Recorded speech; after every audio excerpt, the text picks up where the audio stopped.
Hello, everyone. Welcome to a special episode of Crime Family. I'm your co-host AJ, and I'm here with my sisters Stephanie and Katie. This is our celebration of our 100th episode.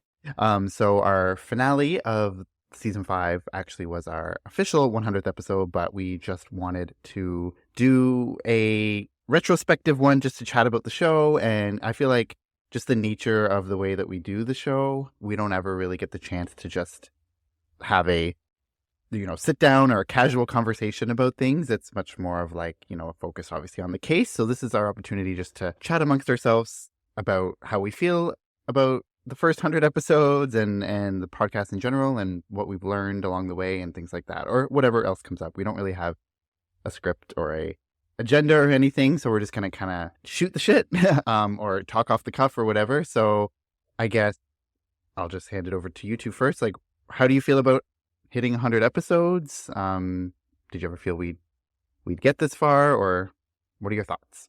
It's actually crazy to me that we have 100 episodes.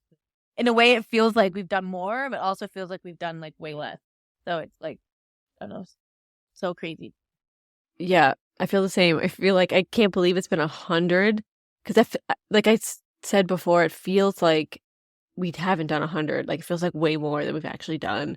But then you think back and like the amount of work it takes, it feels more than 100. So yeah, I feel like I don't know. Like I feel like it was more work than I was expecting, but kind of got used to it, so it's okay. Yeah, and technically it's we've had like bonus episodes for like the Patreon or whatever. We've had like update episodes, so technically it's like more than 100. But if you're counting just like official episodes of the seasons, we've had 5 seasons and 20 episodes per season, so it's 100. But yeah, I think same. I didn't expect it to be as much work as it ended up being with the editing and the research. So I'm definitely happy that we've stuck through it.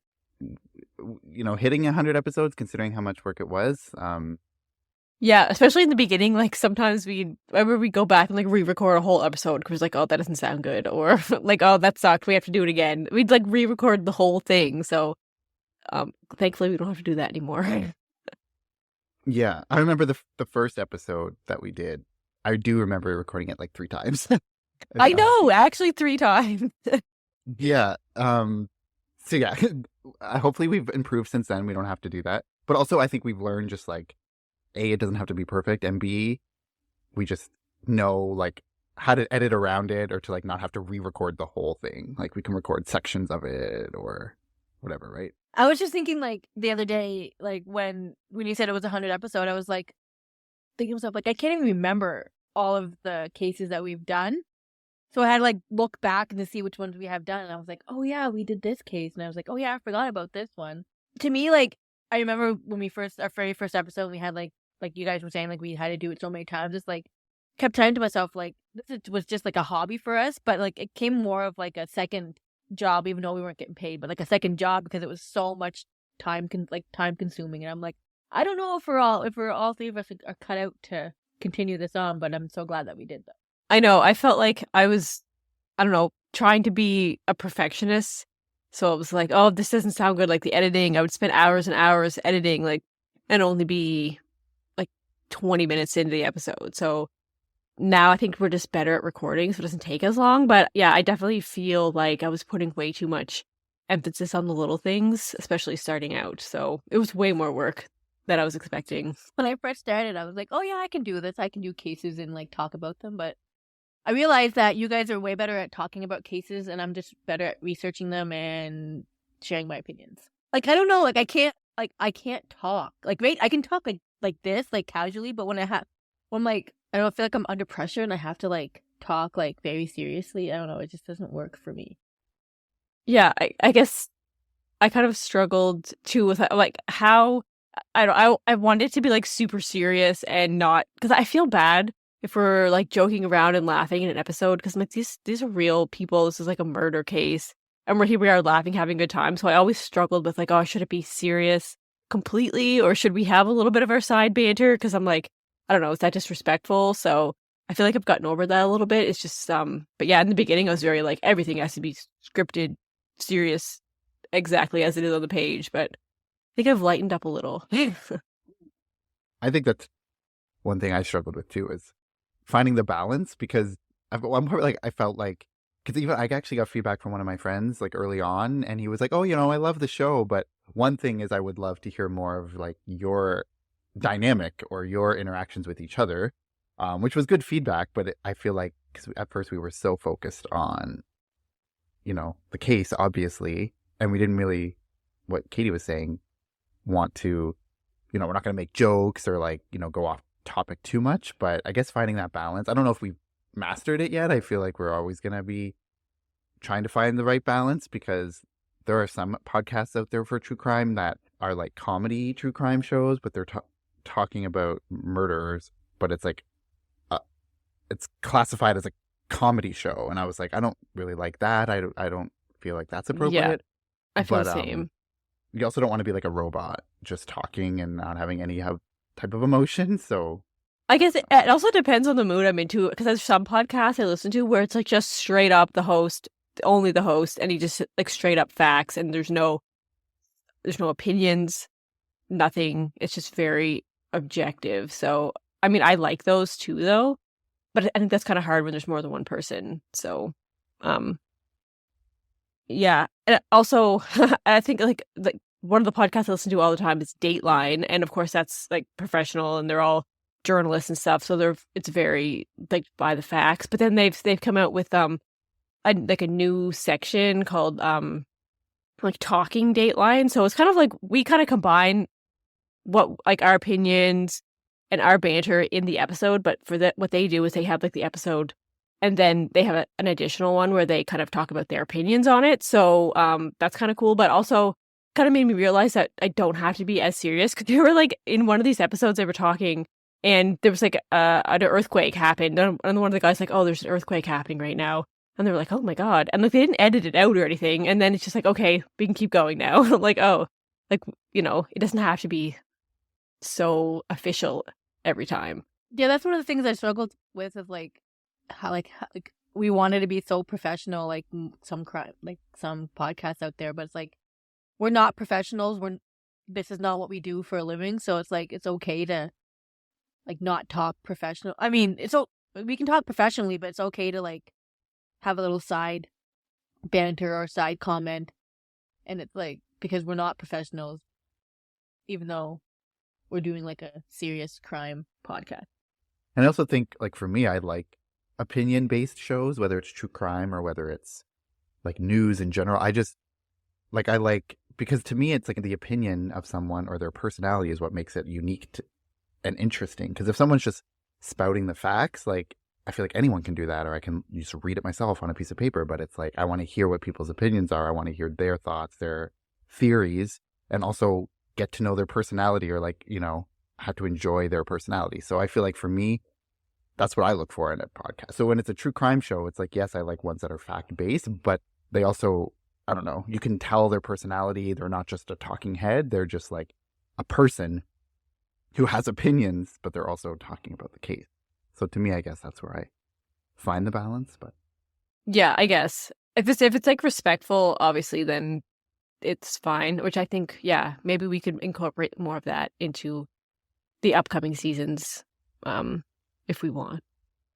I also realized, like at the very beginning, is like we all don't have to agree on a certain opinion, or we all have our own opinions, and it's okay to like disagree on someone's theory or what you think happened, or you think this person is guilty or innocent. Like, we don't all have to agree, like, yes, he is, or no, he isn't. It's okay to have like our own opinions and why we think that.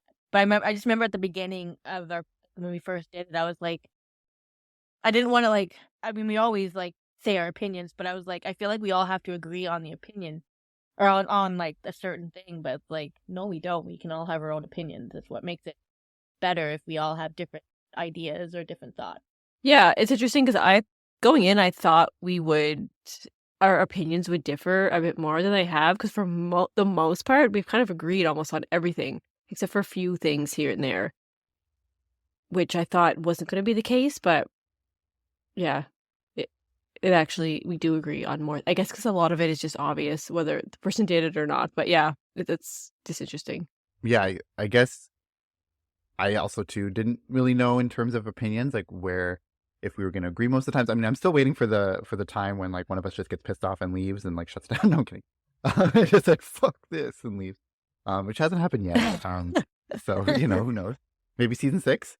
But yeah, I guess also one thing I've learned too is like, I mean, I guess I knew this before the podcast. It didn't take doing a podcast to know this, but you're never going to please everyone. I mean, at the end of the day, it's our show and we can do it as we choose. I mean, because even when we're deciding, like when we were talking about how we were going to do season 5, which is how we ended up doing it, deep dives and like multi-part episodes. I was like, there's probably people who listen to us who, like that it's a new case every week and they can just like listen to it once and just be done the case. And then there's others who do like, going a little bit deeper, but it's also like, you're never going to please everyone because if you stuck with the way we were doing it, there's also people who like it the other way. So, you're never going to please everyone. You just kind of have to do it how you feel is best to do it. And like, obviously you can take feedback, but like at the end of the day, we're not going to please 100% of the people. And people have an opinion about everything. So that's also something I learned too. I also learned like I don't really care what other people think about our podcast. It's because at the end of the day, it's like we're doing the best we can and it's our podcast and we can do whatever we want. But I remember thinking like when we first started, I was like, I don't know. I'm like, am I going to feel really like insulted if someone doesn't like the way I talk or if someone doesn't like the way I'm doing things? But I'm like, at the end of the day, I'm like, I really don't care. It's how I present myself is how I feel, and if they don't like it, well, then they don't have to listen. And I mean, they'll probably still listen and they'll probably still comment just because. Also, there's a lot of trolls out there who just like to put other people down. But I'm an advocate for constructive feedback, or like, if you have feedback or something we can do better, we always love to hear that. But also at the end of the day, we're never going to please everyone. So we might as well just keep doing what we're doing. And we've had like a decent level of success. I think obviously we're not like the number one podcast or like super popular or whatever, but I feel like we do have a consistent base of people who do come back week to week. That isn't just our friends and family, which is what I thought at the beginning. I was like, okay, we'll probably get like 10 listens per week, like, maybe 20 or 30 if we're counting like, our friends or extended family, whatever. But like the fact that we, get, hundreds of downloads a week and like get thousands of downloads per month, like I think obviously people are listening and are continuing to come back. So there's something that people like, whether or not they agree 100% with everything that we are doing or saying. But weren't we in the top 10 crime podcasts that people listen to? Did I see that somewhere? Something about that? The top 10 or top... Well, yeah, there was like stats, like, like top... It was like the top 10 or something. I'm like, where are these stats coming from? Like, I feel like that's not true, but I don't know. I remember seeing it somewhere and I was that seems a little bit far-fetched, but I mean, if it is, like, go us, but I was like, I don't know. Well, no, I think, there was one that said we were in the top 25% of Buzzsprout podcasts, because Buzzsprout is our host site. So obviously not every podcast out there is hosted by Buzzsprout, but out of the ones that are, we're apparently in the top 25. That makes more sense, I guess. And that's still like really good, I think. Yeah, because I mean, they show, and they actually broke it down, like how they get that number, and they say like, there's like thresholds for each one. So if you hit a certain number of downloads per week, then you're in the top 50. If you hit this much, you're in the top 25 or whatever. So we were like consistently in the top 25 of Buzzsprout, which was cool. And there was other stats, like there was other sites that like there was like lists of like top true crime podcasts of 2023 or 2022. And like we were like number 10 at one point, but I don't know what that's like. I don't know where they were getting that information. It said it was like based on like traffic to like the website or like present. I don't really know. It seemed like, I don't even know if it was true, but I mean, it was nice to see that, whether or not it was true. So, I mean, we'll see. I don't know whether or not we're in the top 10 legitimately in that list. I mean, I like to see it. I wouldn't say, people always have to realize too that like we're not in this to make money. I mean, it would be nice if somebody gave us money to do our podcast, but in reality, it's not why we did our podcast to make extra money. We just did it because pandemic was going on and we thought it would be cool to do something like this. So, and also like, if you go into a podcast with that as your main motivator, I mean, you're setting yourself up for failure, because like probably less than 1% of people who start a podcast are actually end up being like the top popular ones that everyone knows. Yeah, unless you're like you're trained in journalism or like producing or something like that, right? Or you already have a huge fan base. If you're a celebrity already, like that makes sense. But I mean, someone that has no experience like us and just come from nowhere, then yeah, those are big dreams for sure. Yeah, like I think there's millions of podcasts out there, and like if you ask someone name 10, I mean there's probably like 10 or maybe that someone who loves podcasts could list, like, you know, on average 10 or something, right? Like out of the millions that are out there. So there's, you know, very few percentage of people who actually start a podcast that are like, I'm gonna, you know, be famous. What are your top 5 true crime podcasts? Let's see if we have any in common. I don't even know if I have 5. Dateline. Yeah, Dateline is definitely one for me. Yeah. Yeah, Dateline's my top 5 for sure. Crime Junkie. Crime Junkie, Crime Nighttime podcast. I also like Crime Beat. Oh, Crime Beat's good. What did you say, AJ? Case File for sure. I said Nighttime. Oh, I like the Nighttime, one, yeah. too. That's another Nova Scotia podcast. Yeah. I met him. I know it. No, just kidding. Is that friend of a friend? He's probably listening. Yeah. If he listens, he'll be like, "Who the hell are you?" Yeah, exactly. Undisclosed. Oh yes, I like that I one would too. say. I think. Canadian True Just- Crime. Oh, what's that one? I don't think I've heard of that one. Canadian True Crime. Yeah, it's all Canadian. It's Canadian True Oh, cool. Crime. Okay, so I'm gonna my top 5: Canadian True Crime, Case File, Dateline, Crime Junkie, and Anatomy of Murder. Probably. Yeah, me, I would say Undisclosed. Are we like actually ranking them? Like the first one you say is your top No, one? that was just my top 5. Yeah, Okay. just top 5. Yeah, so Undisclosed, Crime Junkie, Crime Beat, Dateline, and Nighttime. That would be my 5. Yeah, Crime Junkie, Dateline, Crime Beat, Nighttime, Undisclosed. But I am gonna listen to the one that Katie told me, the Canadian, because I'd never heard of it. Canadian True Yeah. Crime, And what was the other one? Forensic what? Or whatever you said. Case File, just Case File. And maybe I just like because like the Canadian True Crime is she's Australian. Or she's from Australia, but she lives in Canada, and the Case File is also an Australian host. So I think I just like the Australian accent. But yeah, those are mine. That's all I listen to. That's all I watch. That's all I listen to is crime shows. Yeah. I feel like the ones that we listed too were like pretty popular ones. So we didn't really list any like obscure ones, I feel. Which I guess goes to our point of like, I guess you only know, it's hard to find a show, right? Like unless you're searching for a specific case or like you type it in, but like if you just type in true crime, you're going to come up with the popular ones. So people can send us their true crime recommendations for like lesser known shows that deserve some attention. Because, you know, they could be just as good or better. Yeah. I think the only time you ever come across those ones is like if I'm searching for like a specific case and then I put that title in, and then these other ones I've never heard of come up, which is how I discover new ones. But yeah, I think it's hard to find new ones that you actually really enjoy. It's just these big ones that we talk about because they're out there more. So I was going to say, I'm assuming a lot of people find our show that way too. Like they might be following a certain case and they just type in that case and we come up because we did an episode on it. But so I guess like one thing I've learned too is trying to make it so like every episode that we do pretend as if it's the first time someone's tuning in. And so you want to make a good impression. You want it to be good and interesting. So that's something I learned too. I also liked how like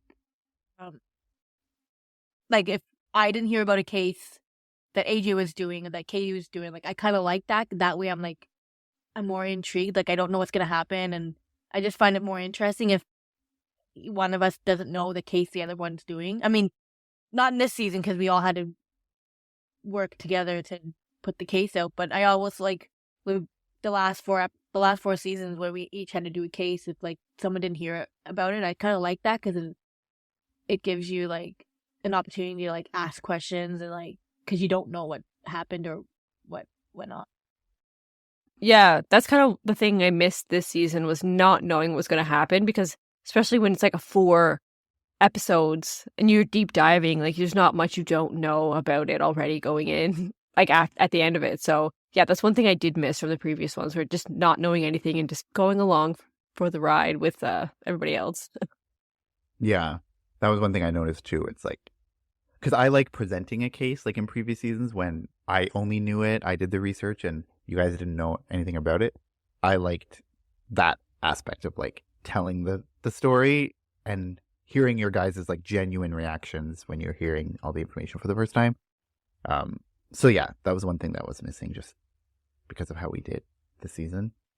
But who knows? We might go back to that style in another season, just depending. Even next season, who knows? Yeah, we could do a combination of like longer ones, like 3-4 parters, and then just single ones as well. So you never know what's gonna happen. Do you guys have like a top 5 or top 10 episodes from like previous episodes that we've done? Like your favorite ones, the ones that were like really interesting or like super bizarre? Yeah, I gotta think back. I know. I was thinking the other day. I was like trying to think of all the ones that we've done, and I came up with a list of like the top. Well, I had 4 that I really thought were really interesting. What are they? Asia Degree is one of them. Johnny Gosh, Bagby. Yeah. Mm-hmm. The very first one we did, the Valo, and then the Turpins. Those were those are the 5 that I had come up with. I mean, I'm sure like if I can remember all of them, I'm sure there's more, but those are the top 5 that I thought were super interesting and bizarre. I guess for me, like it's always, because I was gonna ask you guys that question too of like what's your favorite. I guess it's hard to, it's weird like saying it as like favorite, like what's your favorite case. But I guess my most memorable ones, for me, it's really hard to pick, I guess. But I would say probably like, the Adnan one that we did early on. That was like one of our first ones. The Jeffrey Deskovic one, I would say, is one that sticks out because that was our first 3-parter, and we also got to have our first guests on the show. Like, not like I think we had my friend Jennifer on for season 1, but we already like all knew her. But like that was our first time having a guest on who not only was new to us, but actually was the person involved in the case. So that always sticks out to me. I don't know why I didn't pick that. That like to me that was so cool because it's like, he's not really a celebrity, but he's actually went through something horrific, and it's like he went on our podcast to talk about it, and I thought that was like so cool because like here we are, like our little podcast that nobody really knows about, and here's this guy who like I know. I was so nervous. I almost backed out. I was like, no, can't do this. What? I almost ducked out. Like, actually, yeah. My speaker doesn't work, or my headphone doesn't work. Gotta go. Yeah. I was like super nervous. I was like, I don't even know if I want to ask him questions. I don't even know what to do. Like, I don't know. Like, do I stare at him? Like, where do I look? Do you know what I mean? I know. I was so nervous. Like, it's not like he was in person. Like, he was here in the room with us, but he was like, I was like, I don't know what to do. Yeah. I mean, if he was in the room, if it was like face to face, I would have been even more nervous. I probably would have backed out. Yeah, I can't make it. Just don't come. Yeah. Because I was like, at the very least, if you get so nervous, you could just like, oh, my internet crashed, X out. Oh, what happened? Yeah, I know. If you're a person, you can't do that, really. So no, yeah, so true. Ugh. Yeah. So that was like, and also, but I told myself, I was gonna say, like, I told myself though, I'm like, if I don't do this, I'll be like regretful because this is like a cool opportunity, and at the very least, you can say that we were able to do that, and we also got to, I don't know, it was just cool because you're talking about these true crime cases and to actually hear from someone who was involved in the case that you're talking about. So I always knew that I would regret if we did back out, or if I did back out. So I'm happy I didn't. I was the same. I knew that I would regret it. And so like I forced myself into all of those every time we had guest speakers. I forced myself to do it. And I'm glad I did. Yeah. Like at the end of the episode that we had him on, and then when like we all like went, like we all said goodbye and whatever, I was like, I'm so glad I actually did it, because if I would be kicking myself in the ass if I did not, because that was like the super cool opportunity to talk to somebody who actually went through something horrific. And it like, I don't know, it was just so cool because it's our little podcast, and he decided to come on, and because he could have said no, but I just thought it was super cool. I'm so glad that we actually did it, and we all. I know. Yeah. I'm so glad that he agreed. Can you imagine if he's like, yeah, sure. And then we're all just like, oh, nah. Like, that would have been awful. So, Yeah. I'm glad that it worked out. Gia, who was like super cool. Yeah. I was just gonna say, like, Gia. Like I would hang out with her, like Yeah. go to lunch or something. She seems super cool. Yeah. Did you hang out with her, AJ? Or you were going to? Yeah, she was in Toronto for, I think it was for TIFF one year, and we were gonna hang out. Like we were just gonna like, meet up or like for coffee or like dinner or whatever. But I can't remember either like something came up and I couldn't, or something came up and she couldn't. It didn't work out anyway, but Gia, if you're listening, if you're ever in Toronto, send me a message, we can hang out. But yeah, and she came on the show twice because, obviously she had a good experience the first time. And she wanted to come on again, so that was cool. I would love to have Rabia come on me her podcast too. if she ever would do that. Oh yeah, I was actually gonna say my favorite moment of the show that we've done is like Rabia actually followed our podcast on Instagram. This was early on, like this was probably in season 1, probably after we did the Adnan case or something. Yeah, I think it was. Did she still follow us, or did she unfollow? I don't know. I don't want to look. I'm afraid to look. But didn't she like share or like reshare something that we posted too, or was that maybe her, or that was somebody else? Oh wait, no. That was about the Adnan case, but it was another. I think it was like Crime Door or like True Crime Door or something. Because they posted about us and used like our podcast cover for like a reel that they did, and then it didn't really go viral, but we got hundreds or thousands of views. But so Rabia, if you're out there and you want to talk about Adnan, you can come into a Crime Family podcast. Yeah, or if you can get Adnan to come on the show. Yeah. I'd be nervous. I probably would back out of that one. No, I wouldn't. But yeah, I would at least have the urge to. I would have to fight that urge to do that. But yeah, that would be my like coolest moment, because like she probably like followed us and then forgot who we were like an hour later, but because she follows so many people. But I mean, for at least a second, she knew who we were and clicked and followed us. So that was cool. So that would be like my favorite moment, and that was early on. So hopefully she still follows us. I haven't looked. Oh yeah, so I guess I was gonna say this like a while back when we actually like said something about it, but for those of you who like don't know, so the podcast, we sort of hinted at it, like began during the pandemic. So I think we were all just like, everything was closed. There was nothing to do. And I think it was Katie, who we have a group, like a sibling group chat. I think it was me. Who said something. Yeah. You're like, we should do a true crime podcast. And I had for like a couple of years before that was thinking like, oh, I really want to do a podcast, but I never really like knew someone who I would want to do one with, or what the topic would be. So when Katie said it, I was like, oh, cool. And then I kind of just jumped on the opportunity. Yeah, I came up with a name as well. And I said, I'm just... It's Katie's podcast. We're just on it.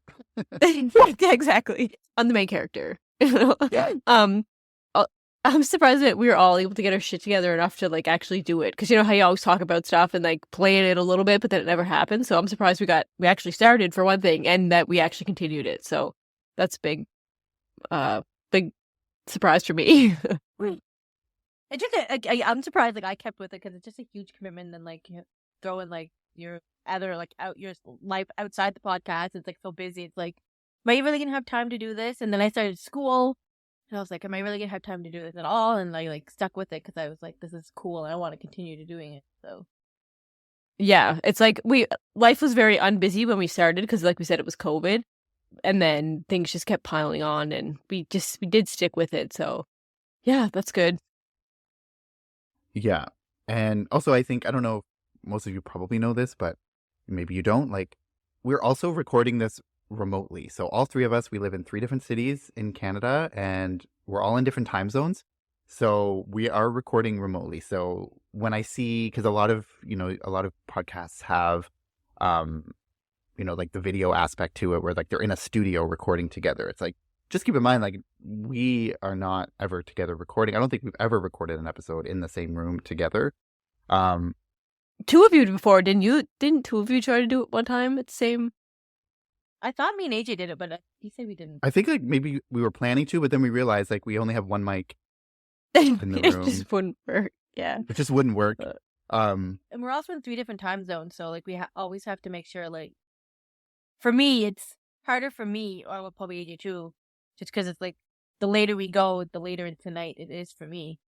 Like usually, if we start at 7, it's like 7 my time, but sometimes we have to start like 9 my time, so it's like Yeah, because with the work schedules, if we like if I work until 5, then we can't even start until then. 10 my time. Yeah, well, 9. Yeah, so 9, yeah. yeah. Yeah. So So it's it's like- tough.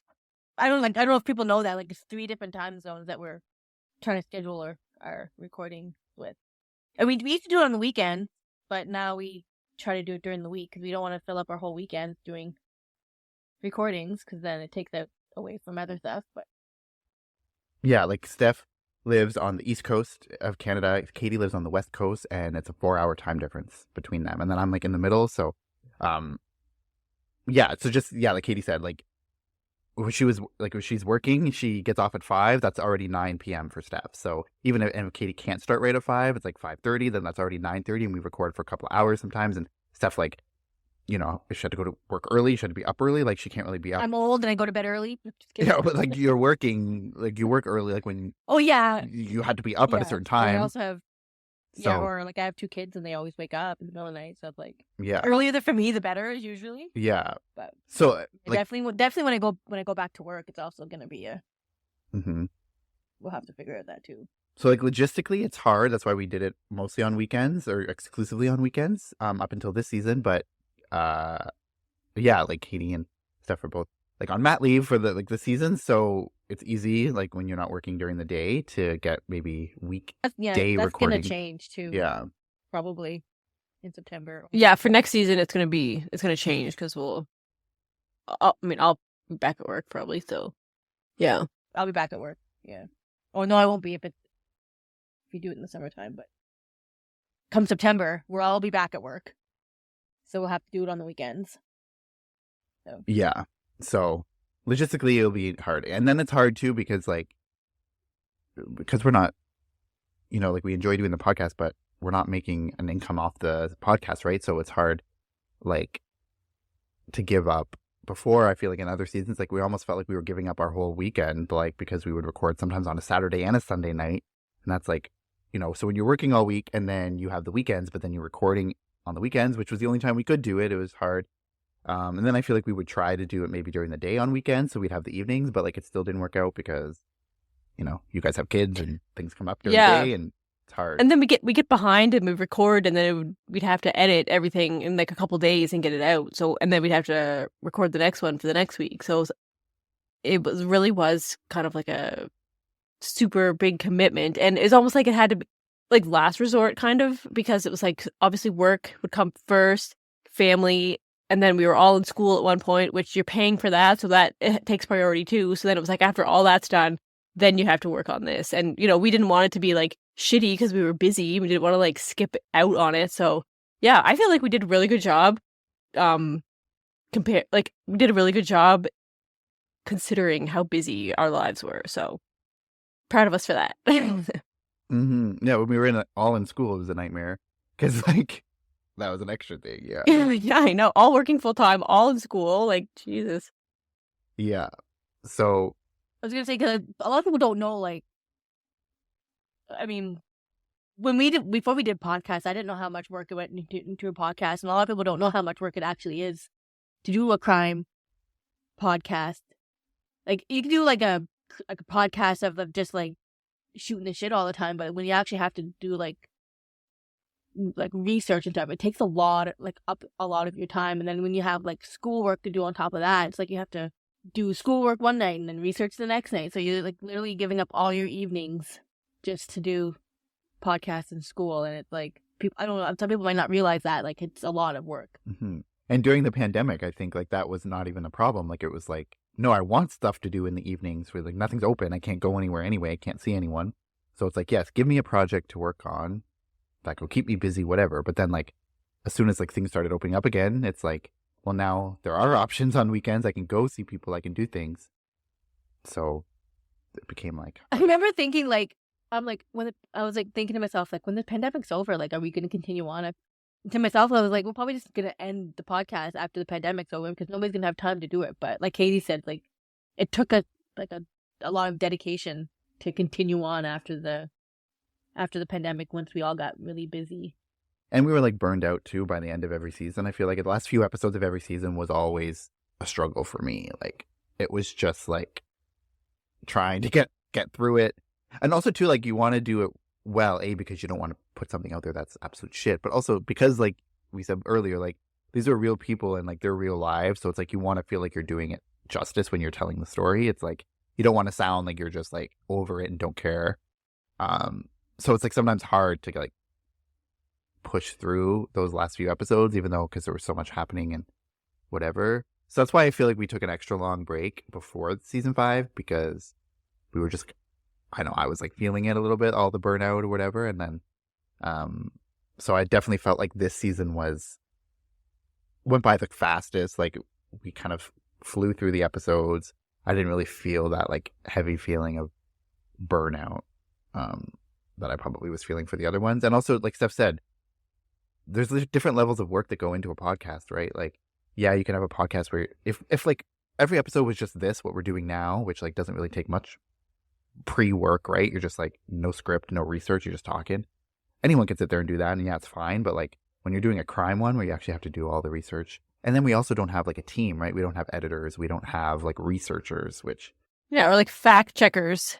yeah, like if we just had to sit down and talk and that was it would be easier. Yeah, and not only are we just like, well, I can't say for me because I only do research, but you guys do other stuff, like you do like the Instagram and like all the like social media posts, and then you do like the bonus episodes, and we have to create like merch and design like that. So it's not just research; it's also everything else that's like behind the scenes, and it's like you guys, because I don't really do the social media and stuff like that, but it's like you guys are doing, like we don't have a team doing like social media or have a team like watching the merch website. Like it's like us doing it all. So it is a lot of time consuming, but it's also fun at the same time. Yeah, and I think it was a lot of burnout at the beginning in the first few seasons because we were trying to get like the website going and doing all the editing. We had no idea what we were doing, so it was taking forever, and like getting the merch going and all that stuff. So I think that's why it felt harder, because it was a lot more work at the beginning. And now, yeah, like you just said, this last season flew by.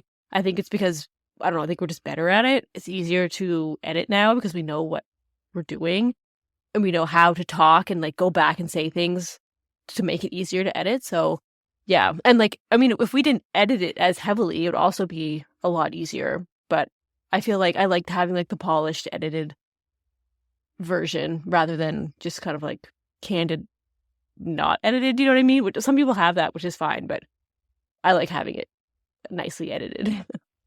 Yeah.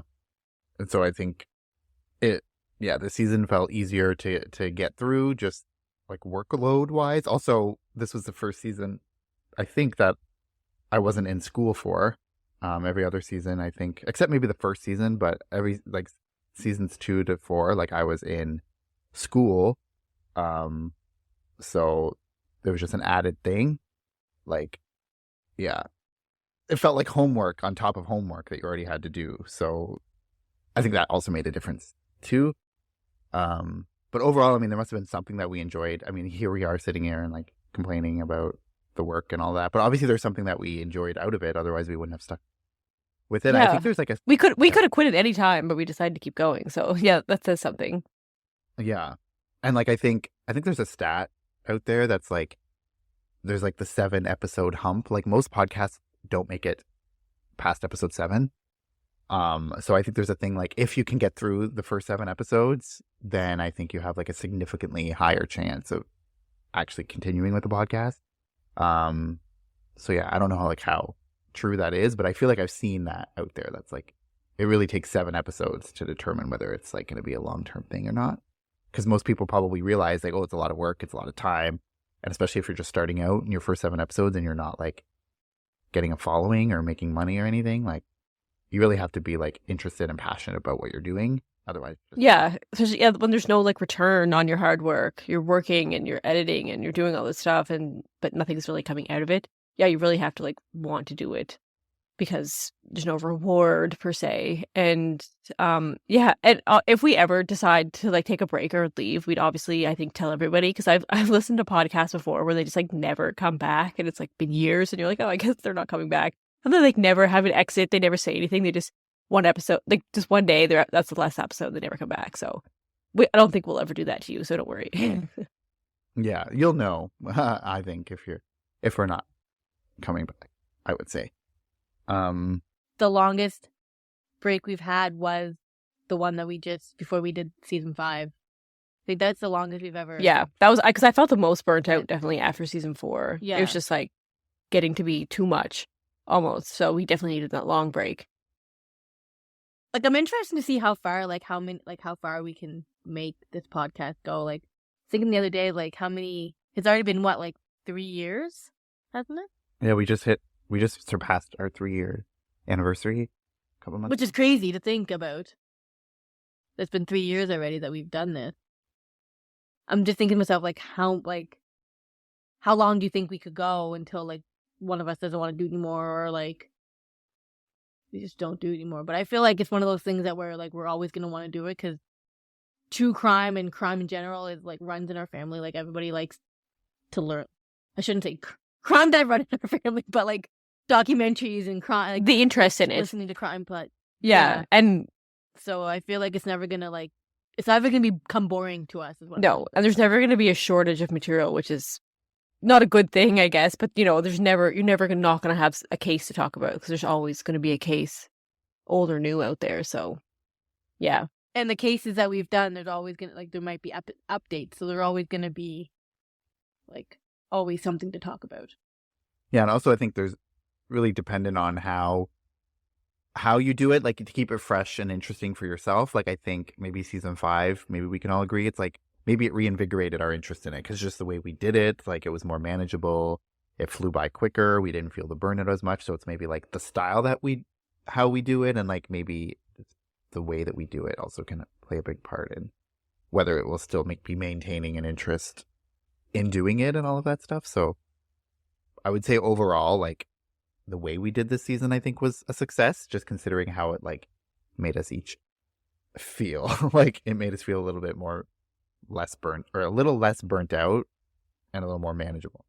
And yeah, and I also think being like ahead of the release dates helps too, like recording and then not having to release for weeks, or like even a month and a half later. So you have more time to kind of edit and plan things, rather than, oh my God, I have to get this out in a couple days, which is what was happening. So yeah, it definitely lessens the stress and makes it more enjoyable, for sure. But we always say that we're always going to be ahead of it every season, and then somehow we get down to the crunch time and we're like, yeah, I got to do this in 24 hours.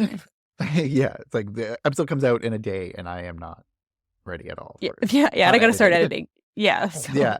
Yeah. But also, I was going to say, but that also comes with its own negatives too, because like when we record in advance so far, it's like sometimes there could be like updates in the case that like come out in the interim, like between when we record it and between when it comes out. So then it's like, well, we have to add something in about it, or we can release it, but it's going to not have the most up-to-date information. So I always feel like there's that struggle for me, because it's like, it's hard, also because of what we talked about, how we're all in different time zones and we record in like early in advance. Like, it's really hard to get that like breaking news. Like, we can't really release an episode like the day that there's like a breaking news story, like, or even the next day.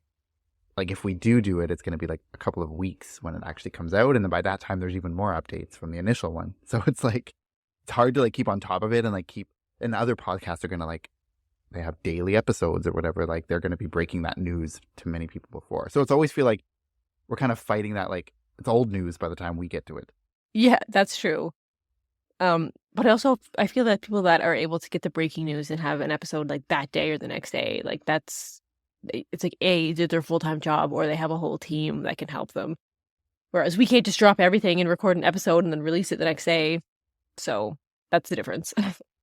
Yeah. So also maybe this season, that was one thing that made it a little easier, because like we did like cases that were like not fresh in the news. I mean, some of them had new breaking updates, but like the OJ one happened like 30 years ago. So it wasn't like we were going to be fighting that constant new information coming out, like we felt pretty confident that like, okay, nothing new is going to be like no breaking news is going to come out about this case before it comes out. Also, I was going to say one thing too that was interesting was like this season I feel like it just happened this way, but I feel like a lot of the cases or most of them that we've done have like had sort of these new updates while we were doing it. So like, or not even while we were doing it, but like even shortly after. So for example, like we did the OJ one and then the news that like OJ died like a couple months after we did it. Like there's been no news about OJ for years. And then all of a sudden, like a month or two after we do our episode on him, there's that development. And then like the Lacey Peterson one, we like right when we started researching it was when like news came out that they Innocence Project was taking on the case, which was a new development. And then like we have the Long Island serial killer where like his trial is going to be starting like right around the time that we were recording it. And so it's just interesting that like it kind of happened that way. There seemed to be some type of something. And like Amanda Knox, when we did that one, like then she shortly after was in the news again because I saw something in the news that she was like being sued for defamation by one of the guys. So it's like just funny. Yeah, it is interesting because all the ones we picked, like you said, were older. And so I was thinking that this, like, just going to be everyone already knows everything about these cases. But yeah, that like new stuff was happening as we were like recording or after. So that was just a coincidence, but worked out, I guess. The Scott Peterson one, or the Lacey Peterson one, like really shocked me when I saw it. I'm like, wow, that's something.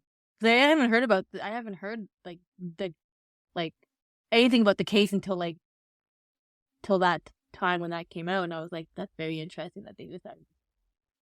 Yeah, like I hadn't heard that story, hadn't been in the news for years, and then we decided to start researching it, and then all of a sudden there's like that breaking news, and it wasn't just like a small development; it was like a huge news that like the Innocence Project. Yeah, that is huge. Yeah, and also the Long Island serial killer. Like you were saying, even before we decided to do this like deep dive, I was looking into it because I was going to do a case on it anyway, or an episode on it, and then we decided to do it, and then they like have a suspect, which is like they didn't have a suspect when I started researching it, so it's kind of crazy. It was meant to be like the Long Island one, because I remember we talked about it for like almost every season. They were like, oh yeah, we should do this one, we just never did, and then we decided to do it this season, and that happened to be a suspect, so we kind of like we waited on purpose, but not really, you know what I mean? It's like we knew it subconsciously to hold off on covering it until there was an actual, like, an arrest made or something. Which is still crazy because, like, the case was, like, what, 10 years old? No. Yeah. So, even more than that, I guess. So it's, like, crazy that, like, they found somebody. I mean, I'm not going to go way into the case and talk about it, but I'm just saying, like, it was just crazy how, like, when we were doing it, and then all of a sudden they found a case. So it's like we could actually deep dive into the case, knowing that at the end there's an answer. Actually, finally, there's an answer. Yeah. I think that's why it took me so long to like actually do it, because it was so big. I was like, how am I going to fit this into like an hour episode? I didn't think I could, and yeah, so that's why we needed to expand it out, and the timing worked out. So kind of cool. Mm-hmm. And then, yeah, I was also going to ask you if you guys had like one, I don't know if it's like one moment that stuck out to you about like whether it's like listener feedback, like if you've heard feedback from people or like seen our comments or emails or anything like like something that stuck out to you, or kind of a moment. I wanted to mention it because I don't know, I was trying to think of like behind the scenes things that people wouldn't know. And it was like, remember like a couple months ago when there was a development in the Natalie Holloway case, which we actually covered in a previous season. And we actually were reached out to by a news corporation via email who wanted to like interview one of us about the developments, because I guess they had seen that we'd done. And I mean, I'm sure that they had a list of podcasts that they reached out to. Like, of course, they didn't just single us out. We were probably on a long list. But I mean, it still felt weird, or it felt cool to like have sort of like a news agency reach out to us. I mean, and the reason we didn't do it was because, I mean, it was Fox News. So I'm not going to ever participate in anything that they have going. But so disappointing that it wasn't someone like better, because if it had been like, I don't know, CNN or like CBC or whatever, some legitimate news outlet. Or like NBC or something like Yeah. that. Literally anyone else other than Fox Mhm. News. Yeah, but I feel like they would have like legit reporters that would report on theirs, not some random podcast. That's why it was Fox. Yeah. Fox was desperate, I'm sure. That's like they had no Yeah, but it was still cool that they reached out to us. Like, and also I felt very underqualified to even talk to Fox News, so that's why I was like, nope. Yeah. And I was Yeah, because we're not investigators, and we're not professionals in crime. So it's not like we know all the like logistics and like the facts and all that stuff. It's like for someone to interview us about like the case, I would feel very unprofessional or very like unprepared, because we just do it as a podcast and we try to get all the facts, but like we're not like we can't really talk about it professionally. You know what I mean? Yeah. And that's why, I mean, we've said it multiple times on the show, like we're not professionals in the crime world. We're not investigators. We're not police officers. We're not, like lawyers. So we're just kind of talking about based on our opinions or our ideas. Like we take the facts, but then like our interpretation of the facts is based on our like lens of not being professionals. We're just true crime, people interested in true crime. So yeah, it would have felt weird to even be like interviewed about the case, because like people are going to watching and be like, who are you? Like this random person has a podcast. But nonetheless, it was still cool to like kind of be reached out to in that way, or it kind of like legitimized like, oh, like maybe that is the potential for something in the future of if someone else reaches out to us or whatever the case may be. But that was like kind of a cool moment of like, Just not Fox News. yeah, like not Fox News. Yeah, I would hope they never reach out to us again. But if it's anyone else, I would be happy to at least entertain the idea. So yeah, that was kind of a cool thing. And that just happened like, this season. It was just a couple of months ago. But yeah, that was like a cool moment. I think one of the cool moments that I remember, there's a couple of them, like the Jeffrey Deskovic one, but also going on that other person's podcast, like for some reason I can't think of his name. I think it was like way early on, like one of our first seasons or second season, that podcast we went on. Do you remember the name of it? Yeah, Unexplained Inc. was the podcast Yes. name. Yeah. So I thought like that was pretty cool, because it was another podcaster wanting us to go on their podcast. So I thought that was pretty cool. Yeah. And also just like realizing like there's such a community of podcasters. Like I'm in so many like Facebook groups of like podcasters who are just people starting out, who are looking for advice, or just people who are looking for guests, or people who just have questions or whatever about podcasting. So it's cool that there's like such a community about podcasters. And it's kind of one of those things that's like, as someone who does a podcast, who like researches the podcast, edits it, all that stuff, like to have other people who know the struggles that come along with doing a weekly show, it's just cool to have that community. Do you guys think that maybe in upcoming seasons we should get more guests, or like what do you think we can bring to like the new seasons coming up? Yeah, I was actually gonna like say that like I think we should try and get like more guests on our show. Like even if it's like, I don't know, I feel like, I mean, you can never have too many guests, but like maybe like one or two guests, or maybe three, depending on like what type of like theme or what type of cases we were doing. But it would be cool to have more guests on our show, and it'd be cool to go on other people's shows. So if anybody, other crime podcasts out there would like us on their show. I always have been thinking like we should probably have more guests.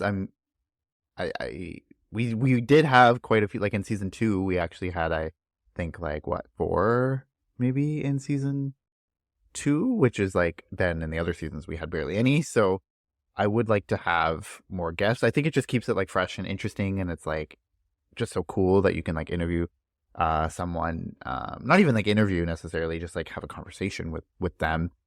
But knowing like how many times when we, like if we had guests and then I was like stressed out over it for weeks of like, oh my gosh, this is like so stressful. I don't necessarily want to put myself through that, but also you're never going to get better at doing it or feel more comfortable with it until you do it. It's just kind of one of those things. So it's like, if we were the show that had guests every week, like by now it would have been like no big deal. So I feel like we just have to get to that point. where we're just more comfortable doing it, I think. But I'm open to it, and I want to have more guests for sure. Yeah, I feel like it'd be more comfortable now interviewing people and also going on someone else's show. I just feel just more comfortable in the whole process as a whole. So even yeah. So I don't know. Are there any like podcast conventions? I think that'd be really cool if we could go to a podcast or one of us. Yeah, there could go definitely to a are. podcast convention. Mm-hmm. So I think that'd There's be lots. something that would be really cool for us to do. I mean, I don't think there's any around here in Halifax. I'm not sure, but I'm sure like Toronto would have a ton. Yeah, there is one here that happens every year, I think in February. And I was like, I think it was last year I was considering going, and then this year I was gonna again considering going, but then I don't really know. I think I was like traveling for work or something and wasn't able to, or just whatever, didn't. But that would be fun too, or just like. I also feel too, because it's hard when you're like just a little show. You don't really know like how much impact you could have. So it's like you always see those like podcasts that are able to like have big like fundraisers, and they like donate money to like causes for true crime or for victims' families or whatever. It's like it feels like as a young or a little podcast, we aren't able to do that. So it's like I want to attend a convention, or I want to do something just to like, I don't know, talk about the cases or do something where you feel like you're having some type of impact in ways that you can, not being, having millions of dollars that you can just like donate to a cause or something. So Yeah, yeah, that's what I always feel like too. Like I want to give back to some of the causes that are out there related to like victims and stuff. And I mean like some of the huge podcasts like Crime Junkie are able to do that because they have such a huge fan base, and they have people that they make lots of money, so it's easy to donate $1 million when you have 20 million, right? So just getting to the point where you can like even have the time and money to give back is a goal of mine for sure. Yeah, and then you can like have like live events, or like go to a convention, not even like as an attendee, but like maybe if you like gave a, because I know the one in Toronto actually where it's like you can sign up and you can like give a talk on whatever topic about podcasting, whether it's like, I don't know, whatever the topic is. Obviously you would have to like probably some type of selection process for that. They're not just going to let anyone get up there and talk about anything, but like even like to have the confidence one day to potentially even feel comfortable being like, oh yeah, I could like stand up in front of a crowd and like talk about whatever the topic is. But also a part of me feels like I'm not qualified enough to even do that. Like, what am I going to talk about? Like, sit there and talk about remote recording a podcast? Like, you know what I mean? Like, I feel like I don't have an expertise in anything that would be relevant. So building up to that, where you can have sort of that like impact in that way, I don't know, is something that I would be interested in like working towards too for the future. Yeah, even though I've been a podcaster for like going on like over 3 years, I still feel like I don't have anything to like contribute or say about it, even though like we're in it, we're doing it. But yeah, it's like that imposter syndrome. It's like I'm not qualified to talk about it, even though I've been doing it for 3 years, kind of thing. But yeah, I think eventually getting to that point where you have that confidence would be cool. And even just like going to those events, like network with other even small podcasts or people that have things in common or similar goals, like just getting to know other people out there would be beneficial for sure.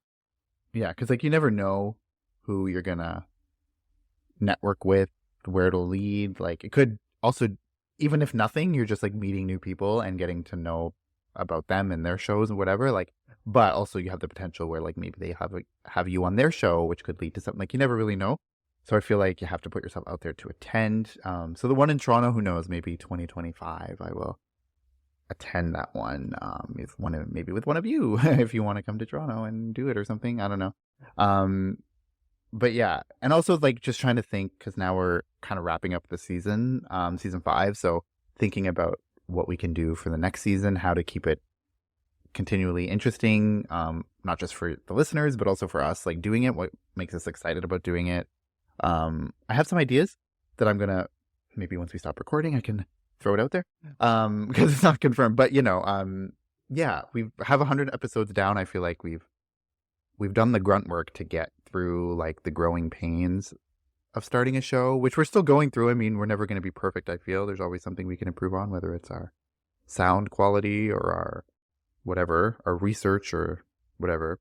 Yeah, I still have editing woes. I feel like until we can get like soundproof studios, I'm never going to be happy with the sound quality. But I mean, I think it's as good as it's going to get without a professional studio.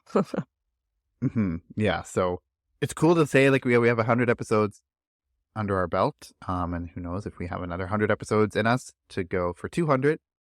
I was gonna say, like, yeah, if you guys like, if the listeners listening to the show, you know, if you want to hear more of our banter, or if you want to have more episodes where we're just like shooting the shit or whatever, like, let us know, because obviously we don't know what you guys are enjoying or what you enjoy unless you let us know, or maybe you hate it, you just want to hear the cases, which, you know, can do that too, who knows. But also, like, who knows the potential, like, I was gonna say this a little earlier, we got sidetracked, of like, there was also like sort of like the story of how the show got going. There was gonna be 4 hosts of the show, because there's 4 of us, so we were gonna have the 4th host, but, you know, Katie was saying at the beginning of the episode, like, we just like surprising that we were able to get our shit together, and I mean, like, 3 of us were able to get our shit together. And then this our sister Lisa, she was going to be a co-host, and then she just didn't want to or whatever, and then was going to come on for an episode to be a guest, and then that fell through because I don't know, she couldn't get her shit together again. I'm kidding. So who knows, maybe she'll come on the show in season 6 and you'll be able to hear her on the show for once. But there is a 4th, and our mom wants to come on our show, so I think Dad wanted to come on our show too. Her mom was trying to convince Dad to come on our show. Like, all of them come on at the same time. I'm like, that's a little weird, but sure. Because we're all true crime junkies. Get the whole family on there. That'd be cool though to have the whole family like in on an episode though, and just like to literally just shoot the shit, or do a case and then talk about it. Like, I feel we're like all like we all love true crime. Like logistically, that would be a nightmare. I wish Lisa would come on, because Lisa really loves true crimes. Like, all she does is watch true crime. And I think she'd be good to talk with about a case. So, Lisa, if you're hearing this, get your shit together and get on our podcast. Maybe y'all can donate money, and we can send Lisa a new laptop, because I think that was the problem before. Her laptop was just shit and wouldn't work. You know, I'm sure she would appreciate that, and she can come on. I think she has a new laptop. You know, she doesn't. Oh. Anyway. Well, I mean, we're all in a group chat, so I was gonna say she was all ready to go, and we were gonna like, she had done the research, she had watched the documentary, she was gonna come on, and like, I think it was for the Madeleine McCann one, like, she was gonna sit there and be like on the show with us, but then like we were literally recording or starting to record, and her laptop just froze. I think she got like one sentence out, and then she froze. Yeah, and then we just had to like go on without her. Yeah, and then she like told us, she's like, I could hear. She's like, yeah. I can hear you, but like, I'm frozen. So like, we were like going on about how she was annoying. Not how she was annoying, but like how it was annoying that she couldn't do it, and she could hear the whole time. And then Mom was pissed. Because I was gonna say, if you want to hear somebody get riled up about a case, Lisa's the one to talk to, because she has some feistiness in her about cases. So she needs to come on our podcast to share her opinions. I feel like we'll get sued the first time we release an episode with her on it. She'll say something, we'll release it, and then we'll get in trouble. Yeah. Yeah, so maybe it's for the best that she's who knows. But I mean, anyone can come on our show. Like, if Mom wants to come on the show, or if Dad wants to come on the show. I mean, Dad, I feel like technology wise, like, it would be a nightmare. I don't even know how that would be even physically possible unless he wouldn't know where to look, what to do, or no. So that's why I said Mom has to come on with Dad, because he couldn't do it by himself. We'll see what the future holds for the show, but yes, we're gonna kind of wrap it up. I guess one last thing. Is there like one overarching thing you've learned from doing the first 100 episodes? Like, what is your takeaway? If we like stopped doing it today, what would be like your takeaway that you would move forward with? Like, oh no, I'm just proud of myself for sticking with it and doing a podcast, which I thought I would never be able to do, and just doing something that so passionate about, which is true crime and watching movies and documentaries and then talking about them. I don't know, I think to me, just having the podcast be successful is what I'm most proud of, or my most takeaway, I guess. I think I'd learn not to take, I don't know, guess myself so seriously. It's a serious topic, serious cases, but it doesn't have to be perfect. It doesn't matter what people have to say. As long as you're enjoying it and doing a good job, then that's, I think, all that matters. So that's my lesson learned so far. Yeah, I would say mine is like, I guess just if you're out there, if you want to start a podcast, I feel like you should just do it because you never know. Like I had zero expectations going in. Like I said before, I didn't even know if anyone's even going to be listening. But the fact that we do have people who consistently come back and listen, and you know, we have had a lot of downloads and stuff like that. So I think there's always going to be people out there who want to hear what you have to say, regardless of the topic. So I guess just take the leap and do it, I would say. So I think we're going to wrap it up. That kind of, we're, at over an hour already. So, yeah, I think this was a good way to just kind of reflect on our first 100 episodes and think about how to, like, moving forward with the show. So we are going to be taking a little bit of a hiatus. Probably not as long as the last one that we took before season 5, but we will be away for a little bit. And then we will be back at some point. We'll announce it on social media before we do come back officially. So you can follow us on social media at Crime Family Podcast on Instagram and Facebook, and Crime Family Pod 1 on X. You can subscribe to us on YouTube, Crime Family Podcast. You can leave us a review and a comment on the show on your favorite podcast app if you would like. We'd love to hear your feedback. And if you want to be a patron of the show, you can subscribe to our Patreon, get some bonus content. I mean, we are probably going to not be posting bonus content during the hiatus, but if you want access to our previous bonus episodes, and you'll also get early access to new episodes once they're available and all of that stuff. So you can sign up there. The link's in the show notes. You can also get merch for the show if you would like. The link to that is in the show notes as well. And yeah, we hope you enjoyed this retrospective episode. We hope you enjoyed season 5, and we'll be back at some point. Hopefully not too far in the future with season 6. So thank you so much. Take care, and bye. Bye. Bye.